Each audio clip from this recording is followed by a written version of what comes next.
Quem vai ser o moderador dessa mesa, ele é graduado em Ciência da Computação, é diretor financeiro e ex-presidente do Sinafresp, o senhor Marco Antônio Chicaroni.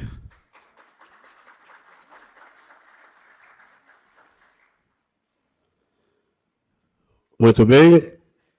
E o tema desta mesa é Tecnologia e Inovação, desafios e benefícios da inteligência artificial no serviço público.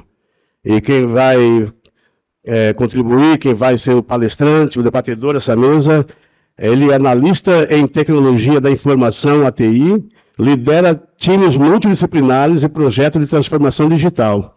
É coordenador geral de governança de dados no Fundo Nacional de Desenvolvimento da Educação, FNDE, atua há 8 anos na gestão de área de dados, Analytics, Big Data, IA, e tem longa atuação na área de tecnologia da informação. Estou falando de Daniel de Souza B. Araújo, o jovem Daniel Araújo. Por favor. Então, nós passamos os trabalhos ao moderador.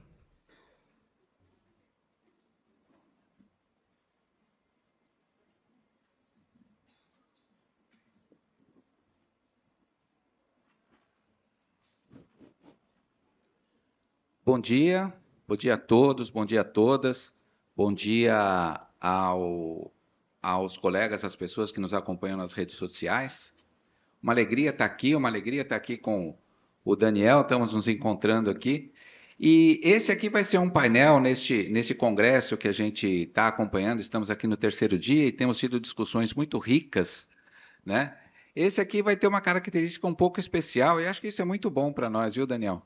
Porque os painéis eles têm sido sempre com 2, 3 debatedores, né? E aqui hoje acho que a gente vai poder ter uma conversa, um bate-papo, né? Como os outros têm sido, mas aqui vai ser mais tranquilo e acho que vamos ter tempo, inclusive, do pessoal participar, trazer as perguntas a quem eu incentivo muito. E, de certa forma, estamos aqui agora no momento em que vamos tratar de IA e tudo isso, mas tem aqui quase que um encontro de gerações, porque eu, Daniel, eu programei em cartão perfurado. Né? Lá na minha formatura em ciência da computação. E fui vendo e fui assistindo essa evolução e tudo. O Daniel é bem mais jovem, mas ele também já programou em coisas e em ambientes, muito provavelmente, que estão muito distantes do que hoje a gente tem aqui na IA. Então, para você se apresentar, Daniel, vamos lá, por favor. Tudo bem, pessoal? Bom dia. Eu já vou repetir que não sou tão jovem quanto eu pareço, apesar de gostaria de ser tão jovem quanto pareço. Né? E também já tenho aí uma carreira já de muito tempo na área de TI, né? Já tem mais de 20 anos que eu atuo na área de tecnologia, sempre servidor público, tá? Já fui servidor público do Estado, do Distrito Federal, também atuava na área de TI, e hoje, nos últimos 15 anos, sou analista de tecnologia da carreira federal de tecnologia da informação, e por aí você vê que eu já não sou tão novo assim, já que eu sou servidor público há mais de 20 anos, né? Como eu gostaria. Então, nesse sentido, eu acho que a gente vai trazer aqui um debate bacana, né? Porque assim, a área de dados, nos últimos, vamos colocar aí de 2015 para cá, nos últimos 10 anos, a área de dados, dentre as temáticas da tecnologia da informação, foi a área que teve o maior boom, eu poderia dizer. Porque foi da tecnologia da informação voltada para dados, com dados, né, decisões baseadas em evidências dos dados, foi onde a gente teve as maiores soluções de impacto que foram modificando aí as estruturas, inclusive as formas de trabalho, de processos, e é por isso que no fundo é um pouco polêmico, porque trabalha muito com os paradigmas das pessoas, né, é uma transformação digital muito brusca, né? Então, a gente teve evolução na área de hardware, a gente teve evolução nas áreas de desenvolvimento de sistemas, de soluções, tudo está mais fácil, mas a área de dados ela realmente impactou muito forte. Então, de 10 anos para cá, você não via áreas de dados específicas dentro de uma coordenação de uma diretoria de TI, de uma coordenação de TI num órgão. Você via uma área de infraestrutura, uma área de sistemas, né? Normalmente era essa divisão. Hoje a gente sempre tem uma área voltada para dados.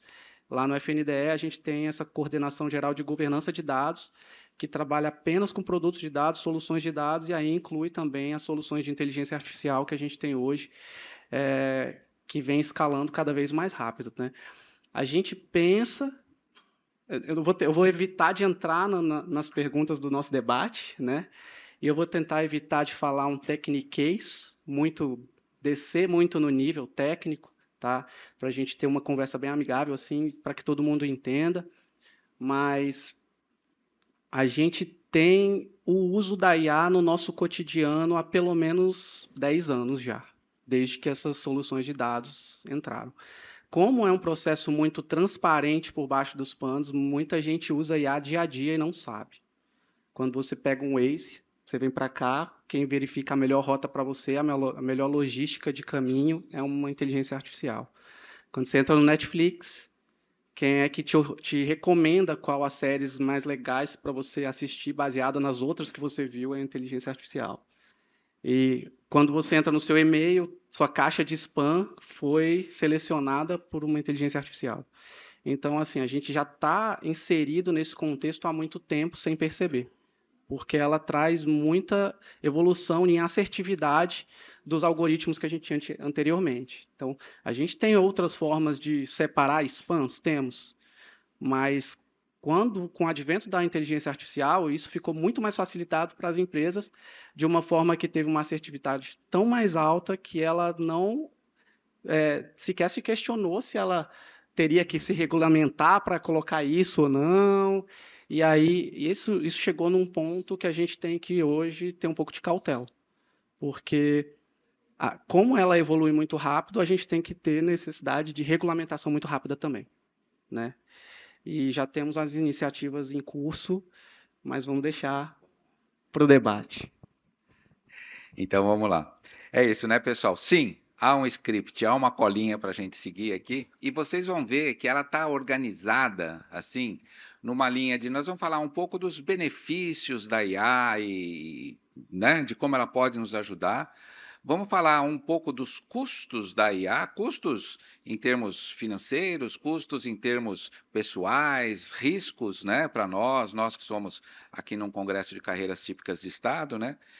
E finalmente a gente vai falar de cuidados e formas de evitar esses riscos, trabalhar, cuidados que a gente tem que tomar, para que a gente saia daqui agora, espero, motivados a trabalhar essa questão dentro do nosso dia a dia, nos nossos estados, nas nossas carreiras, né? E então, indo aqui, Daniel, você que está lá no FNDE, né, nos projetos de transformação digital e governança de dados, né? Como é que você enxerga o papel dessa inteligência artificial na modernização da administração pública? Muito bem, Marcos. Assim, num primeiro ponto, né, a gente tem a inteligência artificial, eu acho que no nível básico, a gente tem a inteligência artificial sendo utilizada para produtividade. Eu acho que esse é o principal ponto que o pessoal vai falar, não, agora respondo as coisas mais rápidas porque eu uso processos que eram relativamente repetitivos, né? Então, a gente tem um conjunto de áreas que tem um protocolo de como responder, que tem uma sequência de ações sempre definida, que tem um fluxo de processo bem mapeado. Essas áreas elas se beneficiam muito porque elas podem colocar a inteligência artificial a seu favor em determinados pontos. O que a gente tem, né, nesse ponto é que observar aí algumas práticas, que eu vou deixar para falar um pouco mais para frente, porque a gente é acostumado a usar IA de mercado como se fosse IA institucional. Então, eu pego os meus dados, às vezes, e eu estou colocando em soluções, aplicações que estão fora do Brasil, que estão em China, que estão nos Estados Unidos. E isso daí é uma questão que a gente vai debater um pouco mais para frente, quando a gente falar sobre umas zonas de cautela de inteligência artificial, né? Mas, no nível básico, hoje, isso já é uma realidade. Pelo menos 80% das pessoas que eu conheço já pegam e utilizam a IA em algum processo produtivo interno do seu trabalho. Alguma coisa que ela faz com frequência, redação de algum texto, correção de texto, revisão, ela já usa. Mas, assim, além desse básico, né, quando a gente começa a entrar em soluções que realmente utilizam o conjunto de dados que a gente tem, a inteligência artificial hoje traz para a gente uma diferença do padrão normal, que seria quando a gente consegue escalar o uso de dados que a gente, de forma manual, não conseguiria, né? Como qualquer organização aqui que vocês trabalham, como servidores, eu não sei a de vocês, mas a minha lá, pelo menos, no Fundo Nacional, a gente tem pelo menos 128 sistemas hoje. Alguns 20 desativados, mais de 100 sistemas. Então, cada instituição dessa tem centenas de sistemas. E todos esses sistemas guardam uma base de informação gigante. Às vezes, um legado de 20 anos, 30 anos.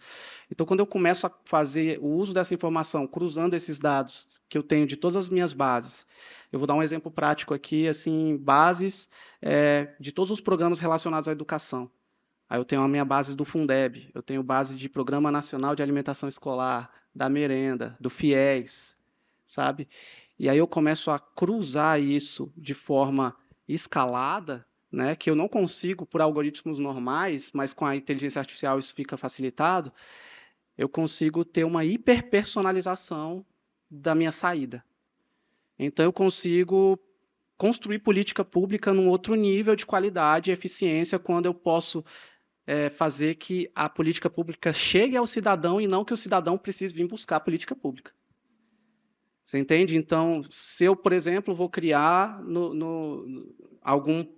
algum programa para um agricultor familiar, né, que vai dar um benefício específico para a região tal, eu automaticamente já tenho todos esses dados nas minhas bases hoje. Eu já tenho quem são os agricultores familiares, eu já tenho como é a família dele, a educação da família dele, como que ele cruza, a saúde que ele precisa, né? Com todas essas bases de informação que a gente tem no governo. E automaticamente eu já posso disparar um aviso: João, o senhor tem direito ao benefício tal, favor comparecer para recebê-lo. Entendeu? Então a gente consegue ter realmente um impacto direto da política chegar ao cidadão e não a gente necessitar que tenha campanhas para que o cidadão venha receber sua política. Então a gente consegue ter aí uma inversão do papel do Estado de ser muito mais proativo, menos reativo. Mas isso aí já é num nível bem mais avançado que a gente pode chegar, e intermediários aí a gente tem papéis que hoje são mais voltados para os agentes, né? Então, eu tenho, no nível conversacional básico, eu tenho aquela inteligência artificial, vulgo GPT, que a gente fala, né? Parece Gillette, né? A GPT virou inteligência artificial, mas GPT é uma das inteligências artificiais hoje que a gente tem centenas. Então, essa conversacional de linguagem natural ali, ela é a básica. E aí, no nível 2 dela, a gente tem a construção de agentes, que são especialistas em uma atividade específica. Por exemplo, um agente pesquisador que entende todas as normas jurídicas sobre o fisco, né? Ou então um agente pesquisador que tem todos os dados relacionados à sustentação do meio ambiente da Amazônia, por exemplo. Isso seria um agente. Então, ele é um apoio direto para os especialistas daquele órgão que trata daquela temática, né? E isso aí pode ser construído não só pela área de TI, mas pelos próprios servidores. Você não precisa ter uma expertise técnica para você montar o seu agente. Então, isso é muito fácil. Acho que vai bem por essa linha. Vamos lá. Mas, e aí pronto, agora você já trouxe aqui, acho que esse script aqui ele foi montado por IA também, porque ele já previu uma série de... Então, porque olha só, o que a gente tem aqui é isso, né? Que essa inteligência artificial traz eficiência, mas o serviço público tem uma essência humana, né? E você aqui comentou, toda essa base que vai ser montada, ela vai servir de subsídio, não me lembro que palavra que você usou aqui, mas ela vai servir de apoio para esse agente humano que vai trabalhar nesse assunto, né? Então, como que a gente equilibra a automação e a sensibilidade nas decisões que afetam a vida das pessoas, né? Maravilha, Marcos. Eu acho que esse é o debate central, tá? Inclusive, hoje, em todas as instâncias, globalmente falando, os grupos estão debruçados nessa questão, tá? A ONU, por exemplo, ela tem já um framework de ética para a aplicação de IA, e o nosso próprio Secretaria de Governo Digital do MGI, ela também já começou a construir dela. Eu até acho que estou fazendo meio que um spoiler aqui, desculpa o pessoal do MGI, porque ela não está lançada ainda. Mas a gente, lá no FNDE, fomos um dos órgãos pilotos para teste de aplicação, porque a gente tinha aplicações de inteligência artificial internas lá, né? Então, o que ocorre, né? A gente precisa estabelecer barreiras, né? Eu acho que esse é o primeiro ponto de uso da inteligência artificial, que necessita de regulamentação mais forte, que necessita que seja mais rápida, né? Porque a evolução dela é tão rápida quanto precisa ser a nossa regulamentação, né? Então, o que diz o framework de ética em IA, que hoje está sendo prestes a ser lançado aí pelo governo federal? É um checklist, vamos colocar assim, que é um checklist básico de todos os impactos que a sua solução de inteligência artificial pode ter a curto, médio e longo prazo, em nível de impacto baixo, médio e alto. Então, ele vai destrinchar todos os tipos de utilização da sua IA e toda forma de implementação tecnológica que ela está sendo feita, para verificar se ela está aderente a princípios éticos que mantêm a essência humana, né? Então, assim, o que a gente faz nessa questão? A gente cria zonas de cautela, que são barreiras, né, de atuação, né? E, por exemplo, vou dar exemplos aqui. Se a sua aplicação de inteligência artificial pode trazer consequências irreversíveis, né?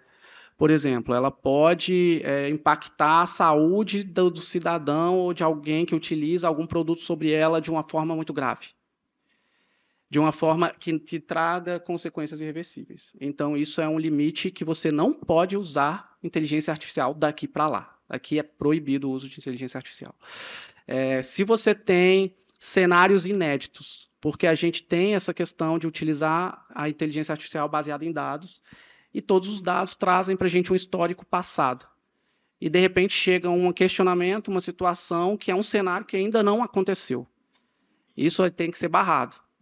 E aí é possível a gente realmente parametrizar para a inteligência artificial, ao invés de tentar inventar uma resposta, como é um GPT natural, né? Ele não sabe, ele gera. Por quê? Porque ele, na verdade, não tem uma consciência. Gente, como né, Marcos, que funciona uma inteligência artificial? Ela não é um ser consciente que fala com você. Ela é um modelo probabilístico de retorno de palavras. Então, ela pega o caminho de palavras que você montou e, baseado em toda a base de conhecimento que ela tem, que é gigante, tá, gente? É gigante. Ela fala, qual é a primeira, com maior potencial de ser a próxima resposta? Você. E a segunda, está. E a terceira, me. Quarta, perguntando.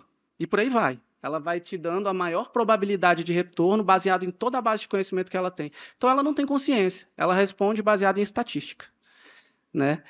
Então, se você tem questões que são parametrizáveis para trás e tem um conjunto de dados suficiente para te responder estatística, essa estatística vai ser muito assertiva. No momento que você chega num ponto que você perguntou uma coisa que ela nunca viu na vida, o que ela vai te responder? Né? Então, se essa taxa de percentual probabilístico, né, começar a ser baixo demais, assim, e baixo demais para a gente tem que ser um limite muito alto. 95% para mim é ruim. Você entendeu? De assertividade. Então eu já começo a falar, não, ó, responda que não sabe. Não entre nesse assunto, entendeu? Assim, é isso que a gente pode colocar num modelo de IA mais inteligente, mais ético, até porque entra num cenário de zona de cautela, né? Aí a gente tem questões de ambiguidade, né? Ambiguidade ética. Às vezes, a pessoa tem uma intenção, mas dependendo do ponto de vista, essa intenção pode ser vista diferente, né? Eu estava comentando com o Marcos sobre a história da foto gerada por IA da menina com o cachorro. Não sei se alguém já viu essa história. teve um furacão nos Estados Unidos e o pessoal usou nas redes sociais uma foto de uma menina no barquinho segurando um cachorro, assim, cara, era de dar dó, partiu o coração, só que era uma foto falsa feita por inteligência artificial. Então, assim, todo mundo se comoveu com a situação das pessoas que estavam ali, mas e as próprias pessoas que estavam ali, que sabem que aquilo era uma inteligência artificial, como que elas se sentiram, né? Então, teve uma ambiguidade ética grave aí, né? E eu acho que num ponto, assim, uma das zonas de cautela principais, eu acho que é quando você realmente precisa de uma conexão humana, né? Para chegar a atender, por exemplo, um grupo de atendimento, um grupo de acolhimento de assistência social, por exemplo. Você pode usar uma triagem com uma solução de inteligência artificial, tudo bem, mas que ela te direcione para um profissional humano, que seja o mais competente para atender aquela sua situação, porque é uma questão que necessita dessa conexão humana, isso aí você nunca pode tirar. Assim como a supervisão da máquina em determinados momentos, que a gente pode falar mais aí quando estiver falando de capacitação ou algumas coisas desse tipo. Tem algum desafio? Vamos lá, olha, mas você falou aqui da capacitação, né? Tá justamente essa questão aqui, né? Que quando você implementa essas tecnologias inovadoras, isso exige treinamento e qualificação dos servidores, né? Então, e aí vamos aqui acrescentar mais uma coisinha que é assim, treinamento e qualificação dos servidores para operar e vamos colocar aqui esse discernimento para questionar, por onde mesmo eu vou encaminhar isso tudo que a IA, o que é que eu vou perguntar e como é que eu vou encaminhar isso aqui, né? Então, na sua visão, quais são os obstáculos para essa questão de capacitação e como superá-los? Perfeito. A questão da capacitação, a conscientização, né, do que é a inteligência artificial, acho que poderia ser um primeiro ponto. Não é mágica, né? Não é magia, né? Tecnologia. Se a tecnologia é baseada em ciência, e nesse caso, em algoritmos normalmente estatísticos que trazem modelos ou preditivos, né? Que vão verificar o cenário para trás e prever um cenário possível na frente, ou que são modelos estatísticos que vão aplicar a probabilidade de resposta sobre um conjunto de base de dados já estabelecido. Né? Quando você começa a entender, você sabe que você não vai usar a IA como se fosse uma pessoa. Ela é uma ferramenta de trabalho, apenas. Né? Então, a gente tem casos de pessoas que fizeram terapia com inteligência artificial, por exemplo. Então, o que pediram conselhos médicos, né, com inteligência artificial. Então, assim, são questões que a gente, num processo de capacitação, a gente vai mais a fundo, a gente explica um pouco mais, a gente entra mais na parte técnica para a pessoa saber quando usar, quando não usar. Né? Esse é um ponto. Mas, pensando em trilhas de capacitação, Marcos, a gente tem um nível básico, que eu diria, né, assim, que é o nível de uso de modelos conversacionais ou agentes pesquisadores. Né? Quando eu falo de agentes, lembrando aquele conceito de que é uma inteligência artificial voltada para um assunto específico. Então, como perguntar para ela da forma correta, como preparar o meu prompt, que a gente chama hoje. Hoje o termo para isso é prompt. Né? Então, eu posso, no meu prompt, por exemplo, falar, você vai assumir um papel X, ela vai te responder mais voltada para esse tipo de situação. Você pode falar, isso tudo aqui é proibido que você entre na temática relacionada a isso, por exemplo. Ninguém costuma usar um prompt assim. Eu quero que você me responda sobre a condição atual da vegetação no estado tal, e é proibido falar sobre as plantações de soja. Ela vai tirar isso do script dela. Ela entende esses contextos. Né? Então, é possível você melhorar o seu prompt. Inclusive, uma dica boa é pedir para a IA fazer o prompt para você. Tá? Eu não sei se vocês já sabem dessa. Você vai fazer, eu quero fazer uma imagem do parabéns do meu filho. Aí eu vou falar, cria uma imagem com parabéns do meu filho, com bonequinhos dos Minions. Mas não, você pode falar, monte para mim uma prompt que faça uma imagem para o parabéns dos meus filhos. Ele vai te fazer um prompt assim de meia página para você ver. E aí você pega esse prompt e você refaz esse prompt para o que você quer. Aí vai ser um super prompt. Então, aí você usa esse prompt para gerar a sua imagem.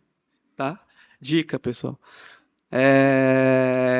Então, o que a gente tem? Num segundo nível de trilha de capacitação, a gente tem ali a parte que seria mais voltada para a supervisão e para o monitoramento, eu vou dizer. Então, é como que você vai usar a sua inteligência artificial como um servidor público, né? No seu papel de servidor público, porque a gente fica preocupado que aí a gente vai parar de trabalhar, a gente vai parar. Não, a gente só tirou do nosso carga de trabalho aquilo que era rotineiro, repetitivo, que não me dava tempo para pensar. E agora eu tenho tempo para aplicar a política pública, para supervisionar a política pública, para verificar novos indicadores, para verificar se a eficiência da política pública está chegando na ponta, né? Então, a gente hoje consegue, com uma força de trabalho imensa, mapear quantos ônibus a gente tem entre os municípios para pegar o menino da casa e levar na escola, né? Mas com alguém fazendo isso para mim de forma automática, eu tenho condições de estabelecer se esses indicadores que eu tenho aqui estão sendo coerentes com aquele atendimento daquela situação. Então, eu consigo verificar outras situações. Eu consigo pensar em novos critérios. Então, será que a correlação de gasolina está coerente com o tanto de ônibus que eu tenho nessa situação? Será que eu não estou precisando de mais rotas? Porque sempre que eu tenho essas crianças aqui, elas têm um tempo de atraso muito grande. Que tal se eu criar políticas de melhorar a estrutura de rodovias do município? Sabe? Então, você começa a descer num nível que você eleva a qualidade do serviço público, porque você já tem uma certa base que está apoiando você num processo que antes te travava pelo tempo mesmo que você gasta fazendo aquilo, que é uma tarefa mais manual, né? Então, é meio que uma troca de utilização do potencial da criação do ser humano, porque a inteligência artificial não cria, ela replica o que a gente já criou.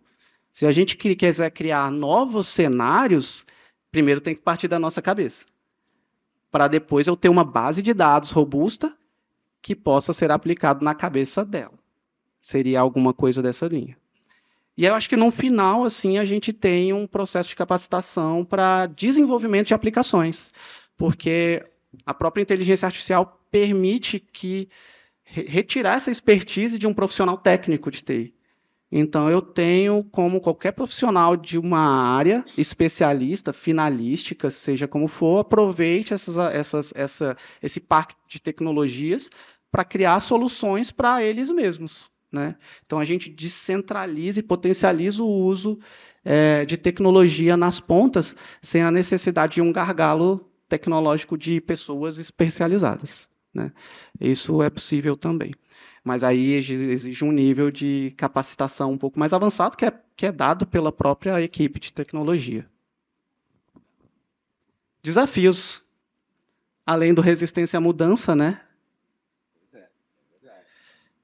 Da troca de paradigma, da mudança de paradigmas que a gente tem, algumas questões de transformação e aí a gente não tem como negar, né, que tem algumas transformações de rotinas de trabalho que não deixam de existir, mas que elas podem ser reaplicadas, as pessoas podem ser reaplicadas em outras frentes que tenham mais relevância. Eu acho que isso é uma questão que a gente vai ter que pensar. Mas a gente também tem o desafio do corpo técnico de tecnologia, que hoje é muito baixo, né? Então, a gente precisa justamente dar uma reforçada nisso na administração pública federal como um todo e também nos estados. Eu acho que o corpo de tecnologia é muito pequeno, a evasão é muito grande, e manter os especialistas de tecnologia que podem apoiar em todo esse processo, né, de condução da política, da estabeleção, do estabelecimento das estratégias, até chegar no ponto final, que é o de uso, né? Eu acho que isso fica muito prejudicado principalmente pela evasão que a gente tem hoje. Hoje a gente tem profissionais de tecnologia que o governo não consegue reter. Então, acho que é uma das poucas carreiras que realmente saem para o mercado, sabe? Com um alto percentual, né? Entendo. E aqui a gente vai fazer, então, uma pequena digressão aqui no nosso roteiro, porque eu tô pensando justamente nisso. Assim, olha, eu tenho um passado de tecnologia, a tecnologia não me assusta, né? Mas eu fiquei, assim, surpreso mesmo, impressionado, quando eu vi ah, do que é mesmo que a gente está falando, por exemplo, de IA, né? Então, assim, todos nós estamos acostumados aqui com o ChatGPT para usar esse um.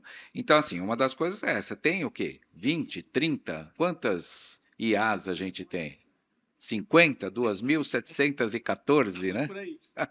Então, assim, a gente tem um caminhão de IAs e a gente está acostumado a usar isso aqui no celular, né?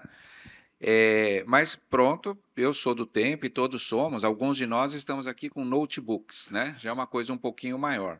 Boa parte de nós, talvez todos, tenhamos trabalhado com aqueles desktops, né? Aqueles computadores, aquelas caixas maiores, tudo. E aí a gente fala de IA e tudo.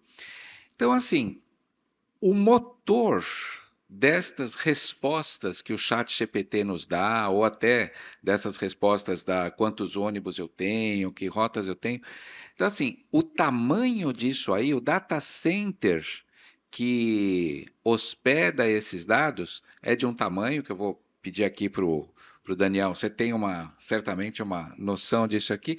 E a segunda coisa que eu também vamos ver se você consegue nos dizer, isso não está ensaiado, mas quanto tempo esse data center gasta coletando dados para depois nos dar essas respostas que a gente bota aqui no chat GPT, ele responde, nossa, Deus é bom, né?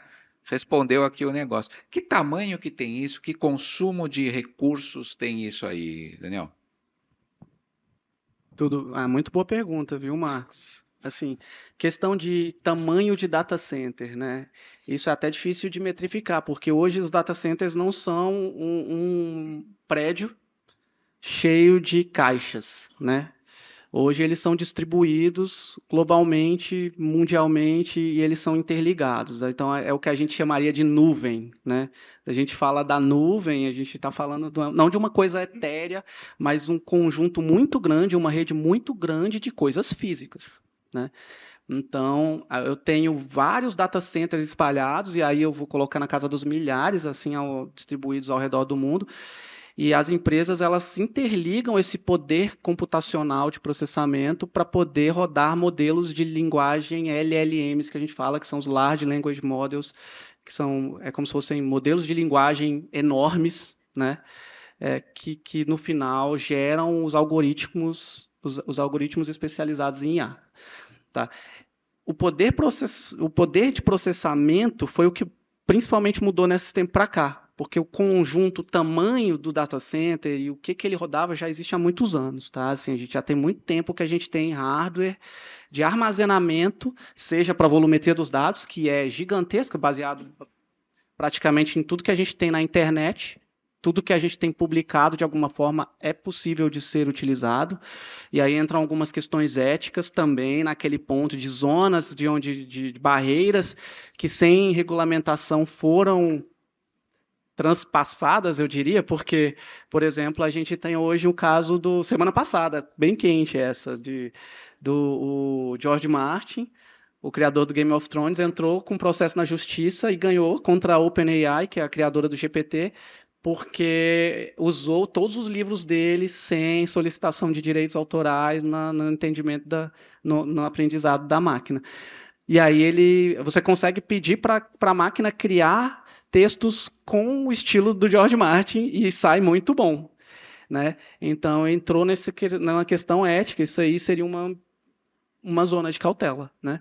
Que não estava regulamentada, mas a OpenAI perdeu, tá? Essa ação e vai ter que indenizar também não só o George Martin, mas como um conjunto de escritores que entrou com ele na ação. E podem procurar, essa notícia é fresquinha, acho que é dessa semana aí. E aí, o que mudou? Não foi o armazenamento, foi o poder de processamento, tá? Então, a gente precisa de algoritmos de processamento paralelo muito velozes, muito rápidos. E aí o que pegou principalmente foi a evolução das placas de vídeo, né? As GPUs, que a gente chama, que nos últimos anos escalou num nível muito alto, e as GPUs conseguem fazer os tipos de operações matemáticas que são necessárias para a gente processar o volume de informações na velocidade que a gente precisa para poder gerar um produto final rápido e não daqui a 10 anos, né? Aí, nesse caso, a gente teve um boom de um tempo para cá, e essas GPUs gastam muita energia. Então, realmente, o uso de energia para isso é gigantesco, tá? Então, tem até estudos que falam assim, toda vez que você pede assim, bom dia, bom dia para IA, você começa, né, bom dia, e aí ela já te responde, bom dia, como posso ajudar? Se você tirasse todos os bons dias do mundo, você já tinha uma economia gigantesca aí de não precisa usar bom dia, tá? Por favor, não precisa usar, você está só gastando mais energia do planeta. Mas a partir do momento que ela estabeleceu o seu modelo de linguagem pronto, aí você tem uma redução de custo, né? O custo é para o aprendizado. Depois que ela aprendeu, aí a redução de custo. Mas eu fico me perguntando que horas que as empresas vão começar a cobrar essa conta da gente, porque elas, por enquanto, elas estão no momento de deixar tudo muito de graça, até que o povo acostume, né?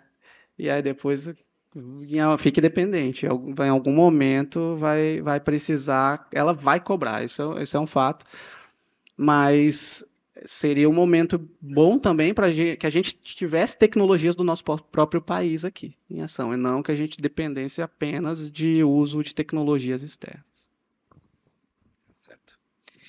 E então, vamos lá, agora saindo um pouco do milagre que acontece, né, e voltando para nós que só queremos ver o milagre acontecer. Então, a IA promete mais agilidade, mais eficiência, mas levanta questões sobre emprego, né? Você já comentou aqui dos profissionais da área de tecnologia, você próprio é um analista em tecnologia da informação, né? Então, os nossos empregos, né? O seu, o nosso, de auditores, policiais, a gente tem advogados aqui, trabalhadores na saúde, tudo isso, eles estão em jogo, né? Como é que a gente lida com o impasse de que as pessoas acreditam que serão ou seremos substituídas pela tecnologia, né? Como é que fica essa questão? A gente até já abordou um pouco, né? Mas a inteligência artificial ela é muito mais voltada para a transformação do processo do que pela substituição da pessoa, eu diria. Eu sou um cara mais positivista, né? Até a gente teve conversas aqui, eu estava conversando com o presidente, o Antônio Carlos, a gente teve debates interessantes, assim, porque eu sou um pouco mais positivista e ele nem tanto. E a gente sabe que existem determinados tipos de profissão que eu não acho que se aplica tanto ao setor público, tá? Assim, no espectro dos servidores. Mas existem certos tipos de profissão que realmente não tem como evitar. Que foi a questão do datilógrafo, né? O datilógrafo que existia antigamente, não existe mais máquinas de datilografar. Então, em alguns pontos, isso vai acontecer num momento para o futuro, como o nosso país ele sempre fica um pouco mais para trás na evolução tecnológica, vai chegar em algum momento. Mas quando você fala em serviço público, em empregos do serviço público, eu não vejo isso como um processo de substituir pessoas. Eu vejo isso como um processo de transformar processos de trabalho. É uma transformação digital. Era do mesmo jeito que você antigamente mandava uma carta e hoje você manda um zap, né? Então, você agilizou o seu processo e você remaneja a pessoa se não tiver necessidade de tantas pessoas naquele posto onde era necessário muita tarefa manual, você reaplica elas em outras posições que são mais necessárias, que a gente utilize a nossa conexão humana, né, para chegar no cidadão, para atender o cidadão. Então, às vezes, hoje a gente tem pontos que a gente não tem braço para atender o cidadão no tete-a-tete. para que trabalhem diretamente com acesso ao público, por exemplo, né? Isso é uma questão. Em outros pontos, a gente tem pessoas que hoje se preocupam em levantar planilhas e montar processos para tentar uma prestação de contas, e agora você já tem capacidade de liberar essas pessoas para que elas pensem em novas formas mais estratégicas de verificar a conformidade das receitas, né? Novos indicadores, novos pontos de atenção, ou melhorar um processo, por exemplo. A gente tem um caso que é interessante. Às vezes a gente cria uma política pública, por exemplo, um programa de repasse financeiro para uma escola, tá? E aí a gente tem tanta burocracia para essa escola conseguir usar esse dinheiro que ela vai lá no finalzinho do município, prefere fazer uma festa junina, coletar uma grana lá da população e gastar para fazer seus pagamentos. Por quê? Porque depois tem que prestar contas, porque depois tem que responder, tem que fazer não sei quantos mil formulários, né? Então, você modifica esse processo de forma que ele chegue ao cidadão de uma forma menos burocrática, mais fácil, e que a prestação de contas fique embutida, porque isso vai ter dados de retorno para uma auditoria mais rápida, e aí eu não preciso me preocupar em pôr pessoas para ficar avaliando 5.500 municípios, cada um com N escolas, né? E eu começo a automatizar esse ponto a partir de um momento que eu começo a ter políticas mais efetivas e o dinheiro chegar de fato ao cidadão e a gente não ter o dinheiro reservado para aquilo e o município não está usando. Por quê? Porque eu modifiquei pessoas para colocá-las no lugar certo, de abrir um canal de comunicação e entrar em contato com as pessoas no município e começar a capacitar as pessoas sobre o uso dos seus programas, ao invés de eu ficar lá só me preocupando com o meu manual interno institucional que normalmente a gente faz, né?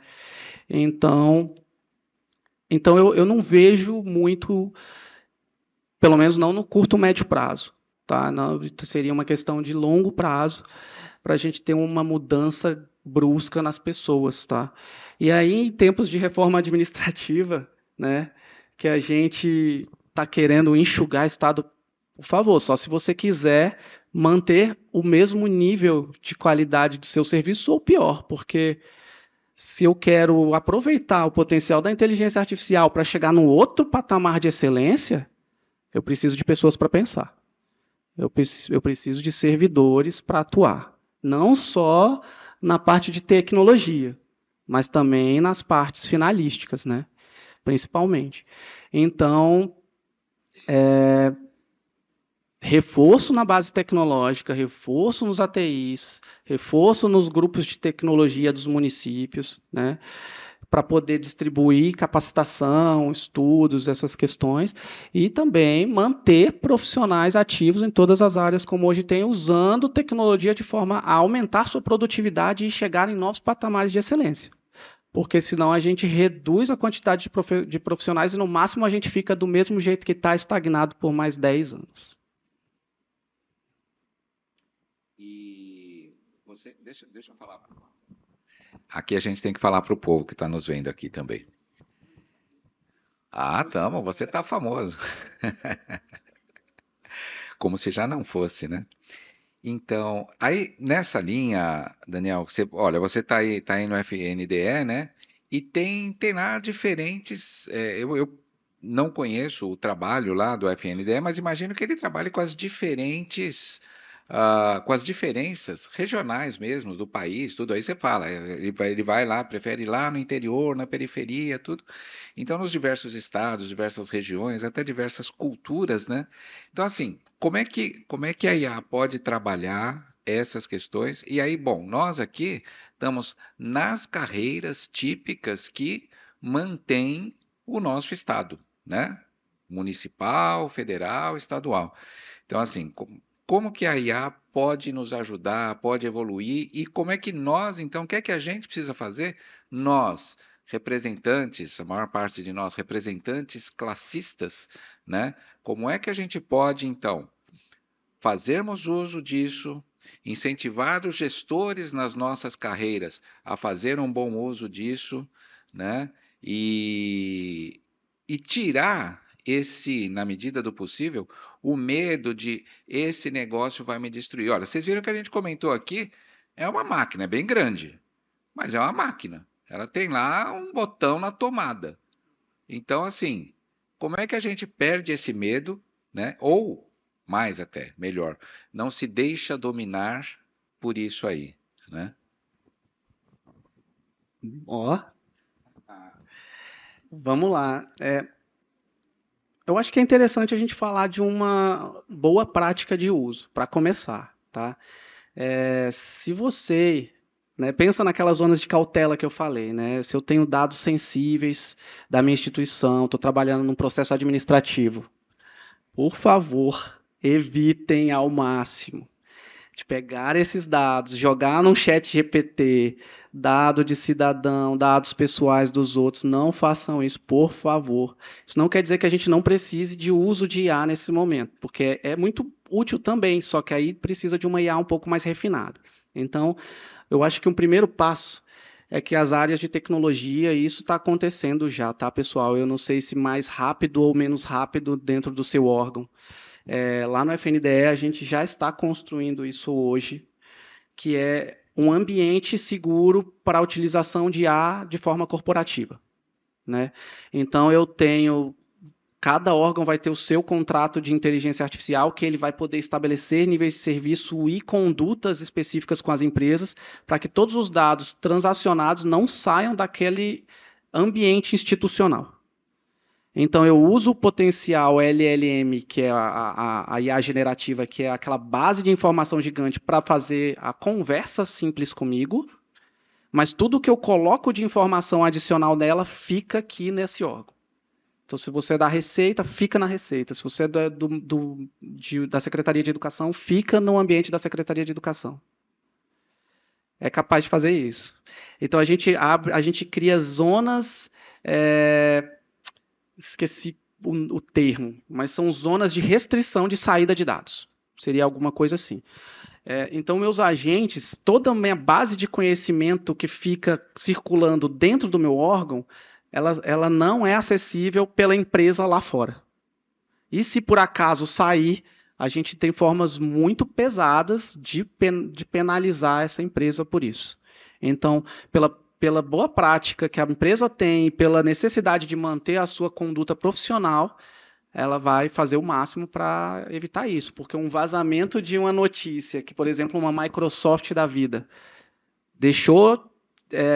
quebrou cláusulas contratuais, passou seus dados para terceiros, né? Ou deixou seus dados sair da soberania nacional. Então, isso é muito impactante na visão de uma empresa que todo mundo usa, por exemplo. Então, se eu tenho um ambiente controlado, eles têm essa capacidade, eles já foram, assim, principalmente essas grandes corporações, tá? Google, Amazon, Microsoft, que têm os seus modelos de inteligência artificial, eles já têm as suas versões corporativas, né? Que ela mantém os seus dados ali e o time do próprio órgão tem a gestão sobre isso até o ponto de falar, não, agora eu quero deletar tudo, pum, deletou. E aí isso nunca entra também na base de conhecimento pública que é diferente de quando a gente usa o ChatGPT aqui no meu celular, que eu baixei versão grátis. O que eu jogo lá de dado de um processo administrativo vira dado público, aquilo ali, porque ela aprende com ela mesma, né? Então, se depois alguém quer perguntar, às vezes, uma informação sobre um dado sensível lá, isso foi exposto, a IA tem condições de saber. Ou pelo menos outros órgãos aí fora, ou outras instituições, para o bem ou para o mal, né? Então, isso é a primeira prática, tá, pessoal? IAs institucionais, não a IA pública. E se você for tratar coisas que não têm consequência, que são questões que não têm impacto para a instituição ou para o cidadão, tudo bem, tá? Não, estou fazendo uma questão minha aqui, quero melhorar o meu texto, ele não trata nada de dados sensíveis, nada desse tipo. Tudo bem, mas porque a gente não pode impedir as pessoas de usar também a tecnologia que é tão acessível, né? Para qualquer coisa, não use para nada, também não precisa ser assim.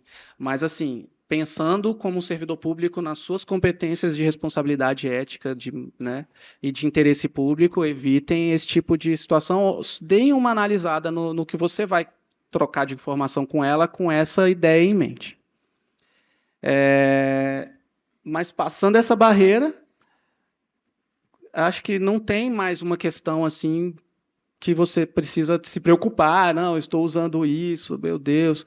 É porque realmente é uma solução que foi feita já com o intuito de ser muito amigável, né? Então tem muita facilidade de uso. E aí, a questão da integração entre as carreiras, né? Essa coisa assim, porque, por exemplo, nós na Secretaria da Fazenda lá no Estado, a gente faz trabalhos, né, junto com o Ministério Público, junto com a Receita Federal, junto com a Polícia Civil, né? E por um lado, cada um tem lá a sua base de dados, tudo isso, né? Mas agora, em nível de governo, em nível mais do que de governo, olha, ato falho aqui, né? Em nível de Estado, porque é detestável a gente estar submetido a governos, né? Nós somos Estado e nós temos que atuar como Estado que somos. Nós estamos aqui através dos governos todos, né? E até nessa circunstância, então, como é que a gente pode trabalhar em conjunto entre nós? Que bom caminho a gente pode seguir? E aí sim, de esquecer o governo de plantão, atendê-lo, é claro, são meus chefes, mas e trabalhar o Estado como somos. Maravilha. Perfeito, é isso mesmo. Somos trabalhadores do Estado, afinal, né? E o que eu diria assim? Como nossas ações normalmente são conjuntas, né? A própria lei 13276, 2018, mais ou menos, ela é aquela lei da desburocratização, lembra? Ela exigia lá atrás que a gente já tivesse integração com as nossas bases, por exemplo, né? E, nesse sentido, a gente teria que agilizar, por exemplo, evitar de pedir para o cidadão uma informação que nós mesmos já temos, né? Então, hoje, eu nem vou dizer mais tanto hoje, tá? Mas eu que já estou aí na tecnologia há 15 anos do governo federal, a mudança que a gente teve dos silos de informação que a gente tinha naquela época para o que a gente já tem hoje, Marcos, já é uma evolução assim gigante, grande parte inclusive pelo trabalho dos ATIs, tá? Inclusive pelo ConectaGov, SouGov, todas essas soluções que a gente veio ajudando a construir nesse tempo, né? Facilitou muito a integração de bases e isso dá muito mais acesso para a gente hoje em dia, em tempos de uso de dados em escala massiva, dá muito mais facilidade para a gente conseguir esse cruzamento massivo de informação das nossas próprias bases e atuar de forma conjunta. Tá? Então, vai ser questão de tempo, porque isso começa a escalar muito rápido, né? A partir do momento que se demonstra o impacto, a relevância da política, a relevância da sua iniciativa interna, você percebe que o pessoal te patrocina um pouco mais, e aí essas ações de integração vão escalar e vão ser cada vez mais rápidas, eu entendo. Mas já são muito maiores do que eram antigamente, tá? Assim, hoje em dia a gente tem uma facilidade bem grande já de conexão de bases, as próprias tecnologias de dados que são utilizadas hoje, pensando no meu lado de tecnologia, o que eu uso hoje de ferramenta para poder conectar uma base com outra, de um órgão, do MEC com o FNDE, do FNDE com a saúde, da saúde com a justiça. A gente está num nível de um estado da arte bem alto já, tá? A gente já tem muita facilidade de tramitar esses dados, de governar esses dados, de fazer tratamento deles, de fazer relatórios de LGPD, de anonimização, de criptografia, tudo que a gente precisa para garantir essa segurança dos dados, isso já está bem evoluído na parte ferramental, né? E aí falta muito agora braço para a gente conseguir aplicar. Vamos aos braços. E aqui, olha, cheguei aqui no último ponto do script para vocês já irem se preparando para as perguntas que virão aqui, mas nós, ao longo dos 2 dias anteriores, a gente trabalhou bastante aqui, ouvimos bastante dos debatedores, uma questão de que a gente falou aqui agora hoje de índices, indicadores e tudo isso, né? E surgiu aqui uma questão que na área pública, no serviço público, esses indicadores, às vezes muito fortemente orientados há uma iniciativa privada, há uma busca de lucro, né? Há uma eficiência, não se aplicam, ou eu vou ser bem generoso aqui, talvez não se apliquem à questão do serviço público, porque é isso, você tem que atender aquela periferia que não dá lucro, né? Você tem que enterrar aquele cano lá que não aparece, né? Então, como a pergunta aqui agora, vamos lá, a tecnologia é uma ferramenta, mas o propósito é o que dá a direção. Como garantir que a IA siga a serviço do interesse público e não apenas da eficiência? Maravilha, isso aí já está estabelecido há um tempo, né? Antes da governança dos dados, a gente tem que ter governança de tecnologia, como um todo. Governança de tecnologia da informação, o Comitê de Governança de Tecnologia da Informação, hoje, ele não é técnico, pessoal. Ele não é TI, né? Ele é um comitê formado por alta administração das áreas finalísticas, pela presidência do seu órgão. Isso já é normatizado pela SGD há pelo menos 15 anos, 10 anos no mínimo, né? Então, hoje, todos os órgãos são obrigados a ter o seu comitê de tecnologia. O seu comitê de tecnologia ele vai deliberar de forma a garantir a aderência ao interesse público, porque cada um está pensando no seu programa, na sua finalística, né? E o interessante é que, como uma estrutura de comitê, a opinião não fica, a decisão não fica na mão de uma pessoa só, né? O que às vezes a gente sabe que pode comprometer muito o nosso serviço público, como você disse, às vezes a gente está trabalhando, a gente sempre é trabalhador do Estado, mas às vezes a gente está respondendo a governos, né? E às vezes a gente tem uma estrutura de administração que anda mais para trás do que para frente, a gente sabe disso.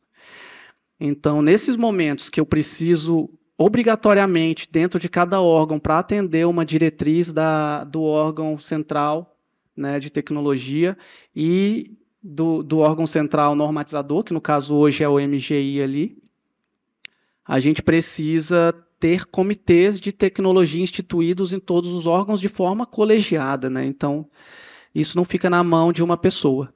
Isso fica na mão de todo o board, né? E que por baixo tem os seus apoios técnicos que levam as suas propostas e elas são deliberadas ali em prioridade e execução, o que de fato deverá ser atendido visando o interesse público. E aí você pode optar ali naquele momento por apresentar novas tecnologias mais disruptivas ou manter os legados, e tudo vai ser priorizado, definido por essa instância de alta administração, não é pela área de tecnologia. E nem por uma pessoa só, um presidente, um diretor geral, alguma coisa do tipo, tá, pessoal? Então, o estabelecimento da governança de TI é um grande ganho, é muito benéfico para todos nós. Bom, Daniel. Então, olha só, agora a gente chegou naquele momento lá, as perguntas, vamos manter o mesmo esquema, pedir que a pergunta que venha a ser feita, venha aqui na frente, né? Faça a pergunta, fica registrado e vamos lá. Você é de uma clareza ímpar, Daniel. Você... Pronto, vamos lá, por favor. Olá, Beatriz, da comunicação da Conacat. Daniel, eu queria que você citasse alguns exemplos de serviços digitais, de políticas públicas que pegam o Brasil inteiro, talvez até desde o benefício da Covid, que foi muito importante, e falar um pouco como isso facilita a vida do cidadão, gera economia para os cofres e ajuda a diminuir fraudes, né? Então, seria isso. Excelente. Acho que primeiro que agradecer, né, pessoal, o convite. Acho que faltou isso na apresentação. Agradecer o convite de participar aqui, inclusive de representar na TI, né, a nossa associação. E aí eu falo do trabalho de vários colegas, né? Assim, então, estou aqui para representar vários colegas. A gente teve iniciativas, que basicamente a gente está em todas as iniciativas, tá, Beatriz? Ela vai da carteira única de identidade, ela vai no SouGov, GovBR, todas as conexões de GovBR, toda a parte de desburocratização de portal de serviços GovBR tem ATIs por trás. Tá? Na área da educação, a operacionalização das políticas da educação tem ATIs por trás. Na parte de saúde também, o DataSUS, ele tem um time grande de ATIs. Tá? E aí a gente tem N serviços, assim, praticamente qualquer coisa que você usa de serviços públicos hoje de forma digital tem ATI por trás. É muita coisa para falar, né? Mas assim, falando já de inteligência artificial específica, né? A gente tem, por exemplo, lá no próprio Fundo Nacional de Desenvolvimento da Educação, a nossa equipe ela faz um processo hoje que usa inteligência artificial para analisar o atendimento da política nutricional da merenda escolar, por exemplo. Então, a gente consegue verificar, baseado em todas as notas de compra, se as instituições, as escolas, estão comprando, por exemplo, alimentos ultraprocessados, quando não deveriam. Ou então se elas estão atingindo o percentual correto de alimentos processados, de alimentos crus, de alimentos... Né? Então a gente consegue chegar nesse nível de alerta para a condução da política. A gente consegue verificar se a compra está sendo feita no percentual correto de agricultores familiares, o que é super legal para motivar e para incentivar os agricultores familiares também. Então isso aí já começa a atuar de forma transversal. E aí nesse ponto, ó, que legal, a gente integra bases do MDA. Então, a gente trabalha em conjunto com o MDA e com as bases da educação para avaliar a merenda escolar. Então, assim, a gente tem muitas iniciativas, tá, gente? São muitas mesmo.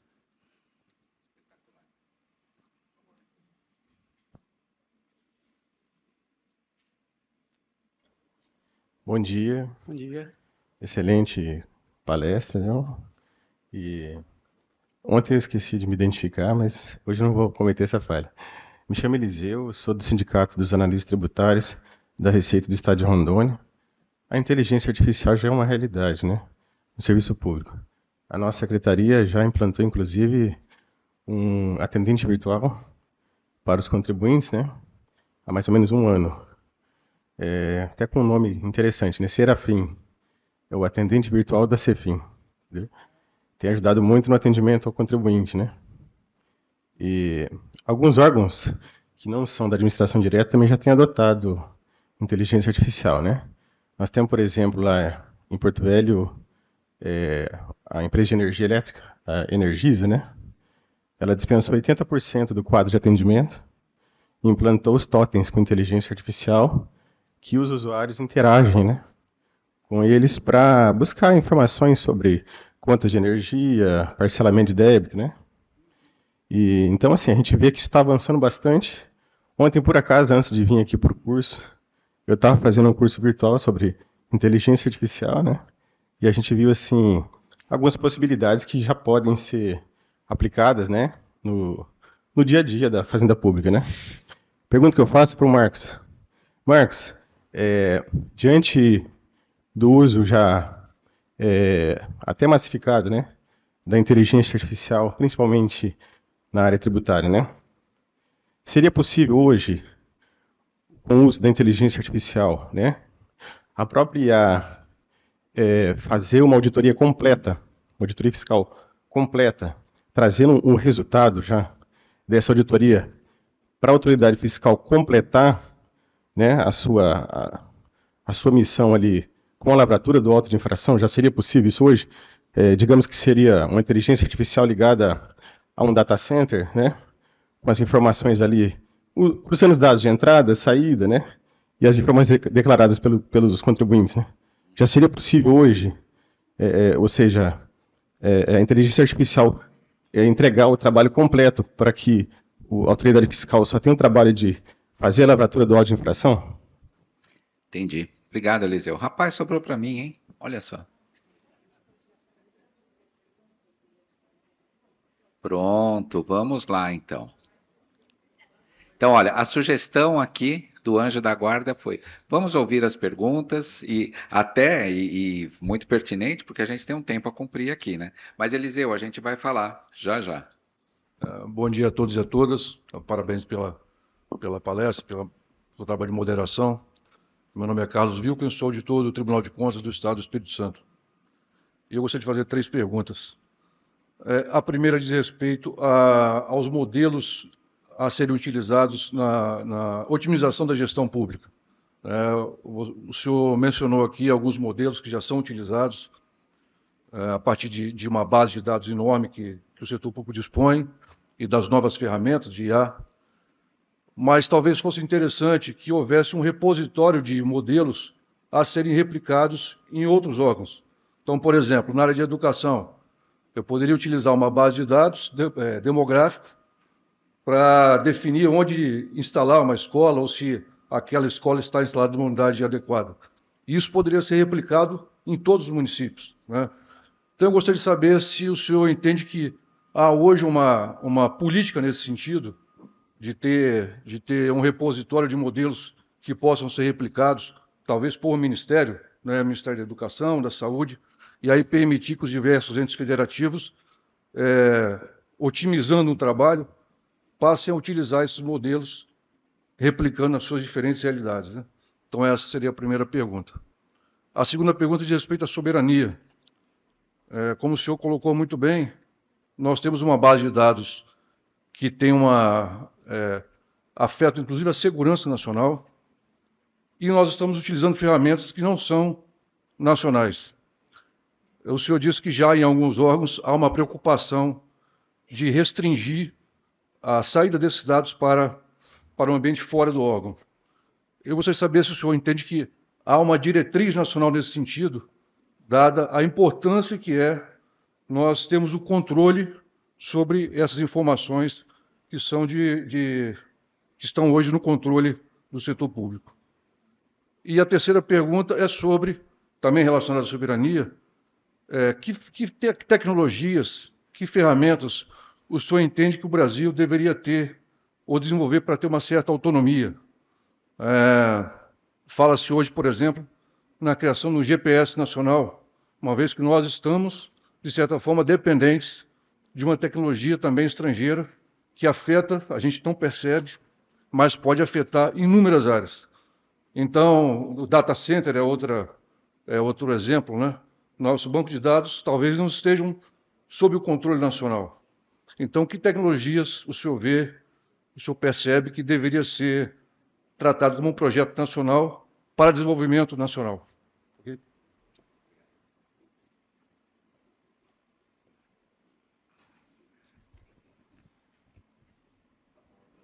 Tá ótimo. Bom dia a todos. Bom dia, Daniel. Bom dia, Marcos. Estou evoluindo, porque no outro dia eu falei que não sabia o nome do moço que estava falando ali. Eu vou tentar usar a inteligência aqui para contrapor o que eu iria dizer antes sobre inteligência artificial. Eu sou contra a inteligência artificial, mas eu entendo a evolução. A gente está sujeito a isso e vamos ter que encarar. E foi feita uma pergunta agora do nosso colega, e usando a inteligência, não a artificial, eu poderia... a natural, eu poderia... Não vou contrapor, porque eu não sei ainda, mas isso é um risco que eu vou falar aqui no complemento da pergunta.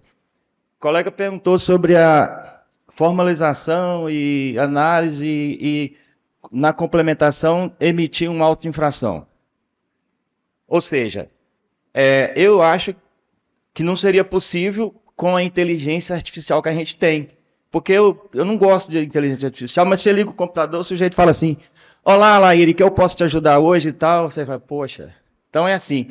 Então, eu penso, e aí eu comecei a fazer algumas pesquisas e vi que tem muita falha, né, nas respostas lá. Então, eu queria que o Daniel falasse sobre isso. E dentro disso, se o Daniel concluísse a resposta do nosso colega, do Marcos, na possibilidade da formulação desse auto de infração que o colega perguntou. E, pessoal, eu, em prol aqui até do tempo, deixa eu ver, a Creuza está chegando aqui? Vai entrar na fila? Não? Então, eu queria sugerir, é o Ricardo, então vou sugerir que a gente encerre aqui nossas inscrições. Obrigado. Bom dia, meu nome é Fausto Bandeira, sou da Associação dos Servidores do Ministério Público do Estado do Tocantins, né? Falei do porque o pessoal tem mania de colocar D, mas é do, né? Igual no, não é em. Mas, a minha pergunta é o seguinte: com relação ao conflito de validações de mecanismos de TI, né? Recentemente, eu vou contar uma experiência pessoal. Tive uma situação onde eu ajuizei uma ação no juizado, né? Como juiz postulante, que dispensa o advogado, e assinei com o GOV. E a juíza deu um despacho dizendo que, como o GOV não faz parte do ICP Brasil, do Instituto de Chaves Públicas, a infraestrutura de chaves públicas, então não teria validade jurídica. Ela me pediu para que eu imprimisse a petição e assinasse, e digitalizasse e colocasse no processo. Eu juro para vocês que eu me senti primeiro de um cachorro. Eu falei, cara, uma assinatura que ela consegue verificar o meu CPF, se eu riscar um papel e colocar lá, tem mais valor do que isso. E, assim, isso me deixou revoltado, mas eu falei, não, vou fazer para o processo andar. E aí me questionei, falei, cara, vou. Aí achei a lei que fala, a lei de 2021, que validou as assinaturas com o GOV no período da pandemia, né? Juntei também no processo e fiquei me questionando, cara, eu vou questionar o CNJ para saber se vale ou não vale, né? Aí eu faço doutorado em prestação jurisdicional e direitos humanos e é na escola da magistratura, junto com a universidade, né? E aí lá eu conversando com um colega que é da área de TI do tribunal, ele me falou, não, realmente, porque o GOV-BR tem várias falhas e tal. E aí eu falei, cara, mas vocês usam o GOV-BR para logar no processo eletrônico a parte que não tem certificado digital. E aí ele falou, não, mas a assinatura, uma coisa... Aí eu sei que ele tentou me explicar, aí eu falei, tá, e se eu questionar o CNJ? Ele falou assim, não, o CNJ vai dizer que não tem validade. Né? Aí eu falei, não, então aqui é o porte que mija no cachorro. Né? Eu queria saber de você, mais ou menos, o que o comitê tem feito para tentar, digamos, diminuir essas divergências, né? Obrigado.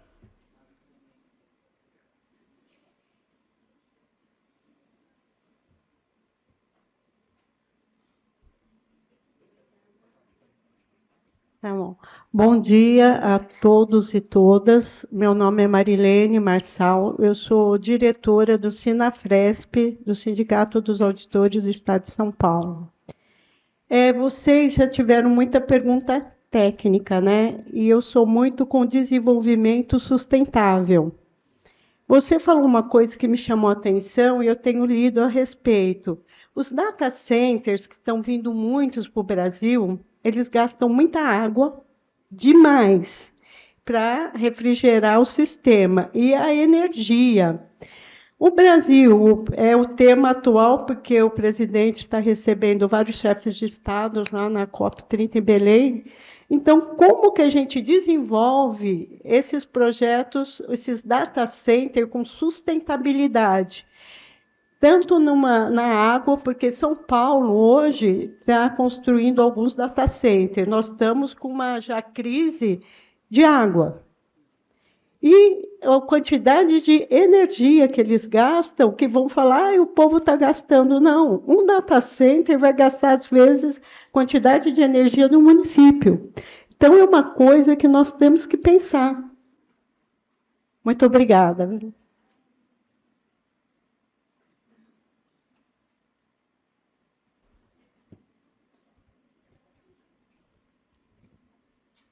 Olá, bom dia a todos. Ricardo Picos, do Sinafresp, São Paulo. Eu queria perguntar algumas perguntas. Aproveitando aqui a pergunta anterior, em relação ao apagão de energia, o que isso pode afetar em toda essa implantação sistêmica, né? Porque a gente fala assim mundialmente, né? Se tiver uma crise energética, se isso apaga ou não apaga, é só o acesso, essa questão. Com relação ao auto de infração, eu tenho para mim que o sujeito,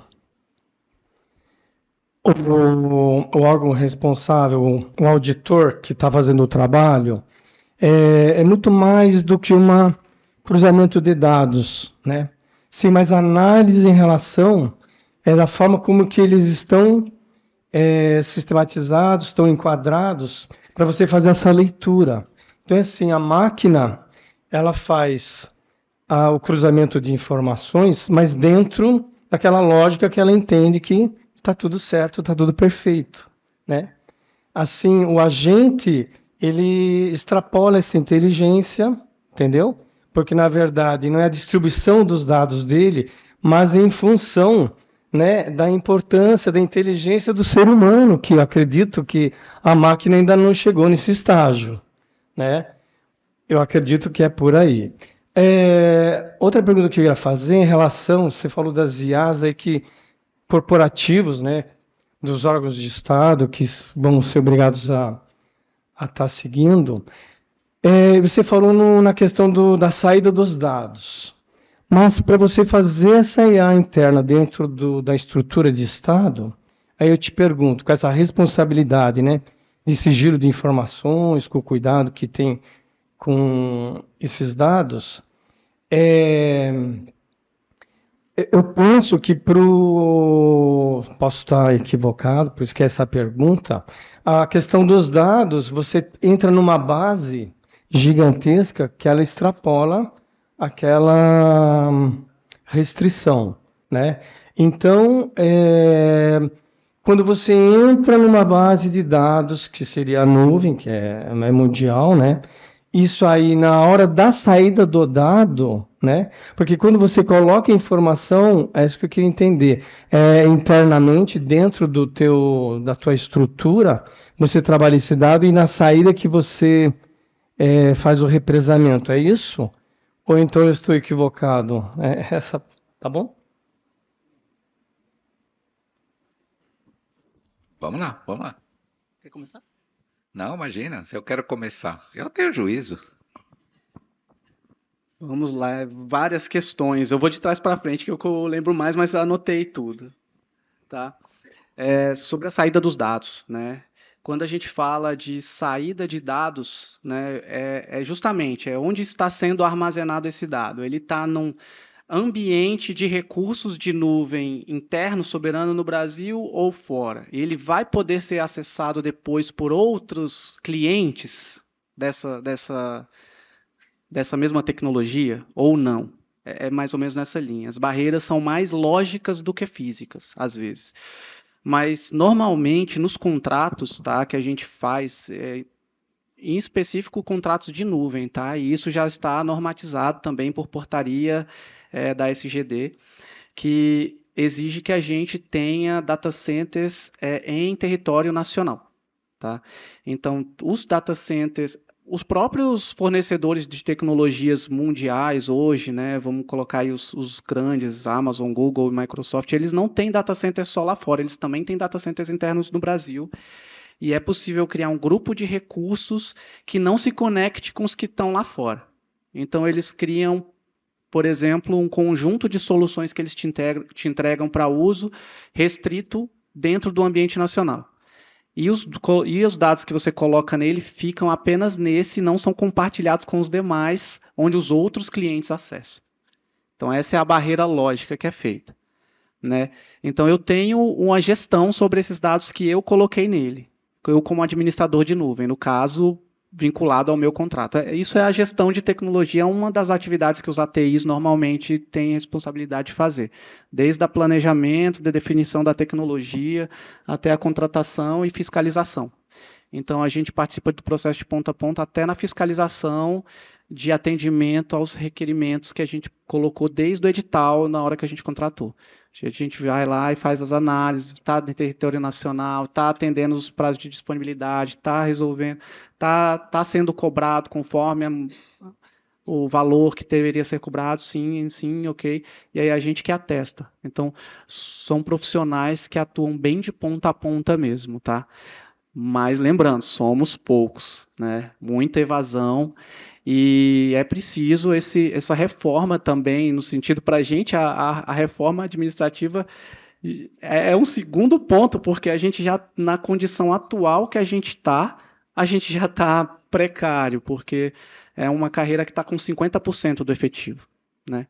Que o resto saiu, né? Foi para outras esferas ou para o mercado. Então, para a gente é muito crítico esse reforço. O próprio CNU teve que chamar mais de 500 para preencher as 300 vagas para curso de formação. No curso de formação saiu mais 120, ficou 180 no final. Então é bem difícil mesmo reter profissionais, reter talentos de tecnologia hoje em dia no Brasil. Isso é uma questão crítica.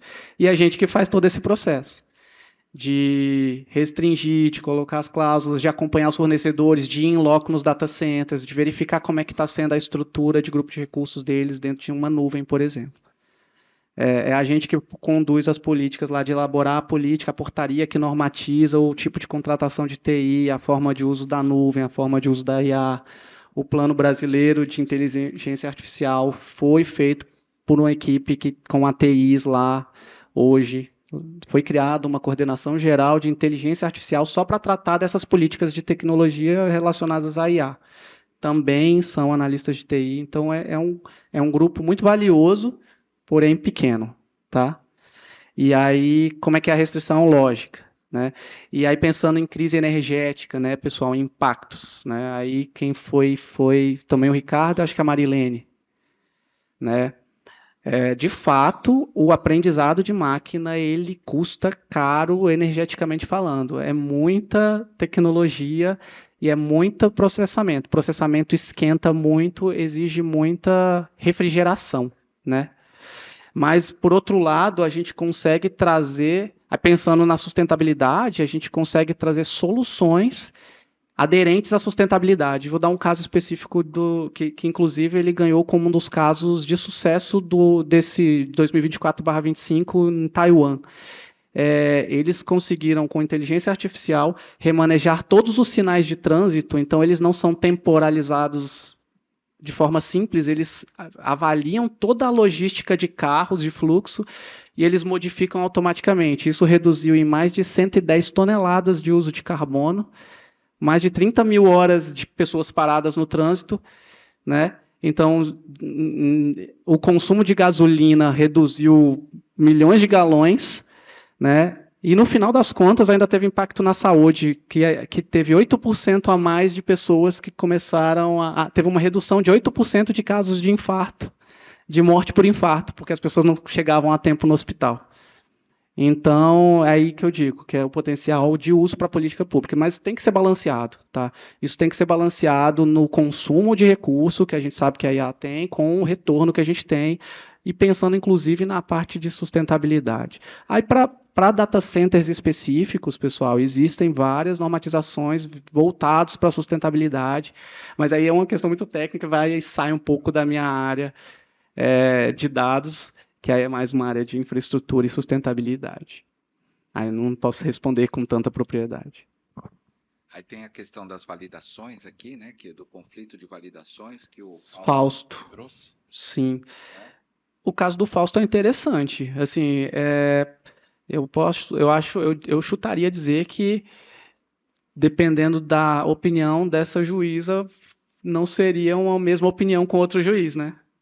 Foi muito caso específico, mas, por exemplo, lá na nossa região ali, o GovBR hoje ele é aceito para qualquer coisa, basicamente.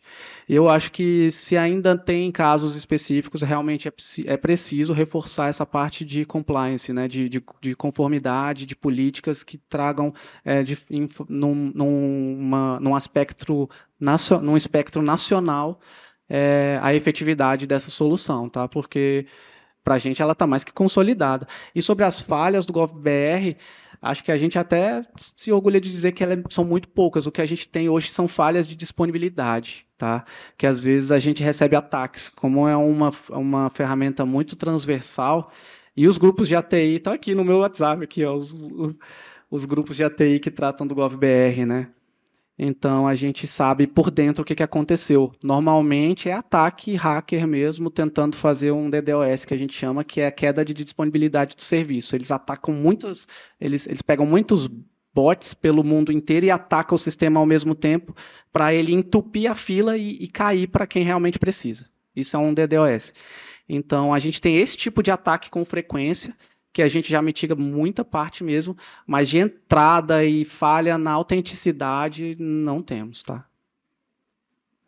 A gente tem, ordenando um pouco, tem a pergunta aqui do Carlos, né, que falou das questões de soberania com as ferramentas estrangeiras e com que tecnologias nacionais a gente tem. Ah, sim. Ele fala bem na parte do Carlos, ele fala bem no... Era o Carlos? Quem era o Carlos? Ah, ele fala bem na parte de política mesmo, tá? Carlos, repositórios únicos, né, centralizados, com modelos de LLMs ou outros agentes específicos, né?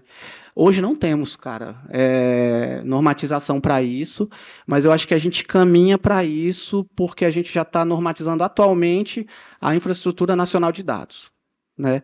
E aí, baseado em cima da infraestrutura nacional de dados, a gente consegue aplicar essa subinstância dela, que seria os modelos de repositórios centralizados. A gente tem também uma normatização do SGD que acabou de sair agora, que é a necessidade de utilização de nuvem em empresas públicas, caso os seus dados sejam sensíveis. Então, aí a gente vai ter a centralização em DataPrev, Serpro, Telebrás, essas empresas públicas, como repositórios de dados sensíveis, e aí o uso de inteligência artificial normalmente roda em modelos de nuvem, que provavelmente vai usar essas infraestruturas. E aí, por fim, o Alair, né, que ele comentou, primeiro que o GPT erra muito. Verdade. E aí depois mas nem tanto mais, né? Assim, cada ano que passa, acho que cada mês que passa ele erra menos, para falar assim, é impressionante. Mas completar o auto de fração, essa é contigo. Mas eu entendo que, como ele disse, né?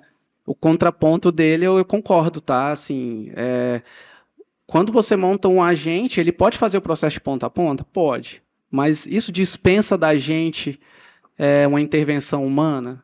De forma alguma, se entrar naquelas zonas de cautela que eu digo. Isso pode trazer depois uma consequência irreversível, sabe? Então, nesse ponto de final do auto, né, da autuação, é preciso que tenha um momento de supervisão daquilo ali. Como é que vocês vão participar junto com essa estrutura de tecnologia? Aí eu acho que é a parte de capacitação que a gente falou, de saber conversar e utilizar a tecnologia a nosso favor, e não porque a gente não é substituído por ela, a gente só transforma a nossa forma de trabalho. Tá? Então, até um ponto, a gente pode ir trabalhando para ela ser cada vez mais assertiva, de forma que agilize o nosso trabalho, mas a gente sempre tem que dar uma checada final, principalmente quando questões que envolvem consequências que depois se repercutem não só na imagem do próprio órgão, como da sociedade.